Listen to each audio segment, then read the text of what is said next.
এই এলাকার মানুষের সাথে কর্মসংস্থানের সমস্যা না হয়, সহজে যাতে কর্মসংস্থানের ব্যবস্থা করা যায়, সেই জন্য আমরা এই এলাকাকে আমরা শিল্প অঞ্চল হিসেবেও গড়ে তুলতে চাই। আগামী দিনে যাতে কেউ বলতে না পারে এই নীলফামারী অঞ্চল বলেন, কিশোরগঞ্জ জেলা বলেন, অথবা সৈয়দপুর বলেন, দিনাজপুর বলেন, অবহেলিত এলাকা, এই দুর্নাম আমরা ঘুচাতে চাই।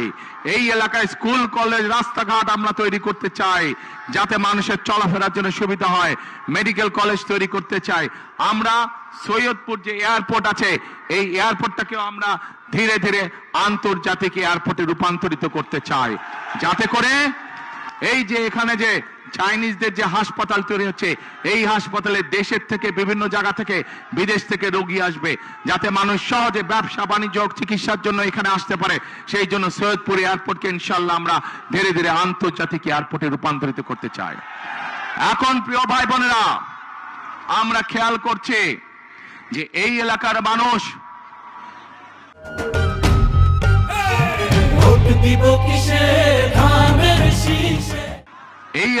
মানুষ যাতে সহজে ভোট দিতে না পারে, একটি দলকে আমরা খেয়াল করছি আমাদের সমাজের বিভিন্ন মানুষকে গিয়ে তারা ভয় দেখাচ্ছে। পেয়েছেন এই খবর আপনারা? বিভ্রান্ত করার চেষ্টা করছে, তারা ভয় দেখানোর চেষ্টা করছে। আজকে আমি দ্ব্যর্থহীন কণ্ঠে পরিষ্কার ভাবে বলে দিতে চাই, বাংলাদেশের কোন ভোটারকে যারা ভয় দেখাবে, যারা তাদেরকে বিভ্রান্ত করার চেষ্টা করবে, ইনশাআল্লাহ কারো সাথে যদি অন্যায় হয়ে থাকে আমরা সেই ব্যবস্থা গ্রহণ করব, অন্যায়কারীর বিরুদ্ধে আইনগত ব্যবস্থা গ্রহণ করব। কাজেই প্রিয় ভাই বোনেরা, ৭১ সালে যখন আমরা দেশ স্বাধীন করেছিলাম যুদ্ধ করে, তখন আমরা দেখিনি কে মুসলমান, কে হিন্দু, কে বৌদ্ধ, কে খ্রিস্টান। আমরা কোন ধর্ম দেখিনি, আমরা দেশ স্বাধীন করার জন্য যুদ্ধে ঝাঁপিয়ে পড়েছিলাম। ঠিক একইভাবে ২০২৪ সালের ছাত্র জনতার গণ অভ্যুত্থানের সময় আমরা দেখিনি কে মুসলমান, কে হিন্দু, কে বৌদ্ধ, কে খ্রিস্টান।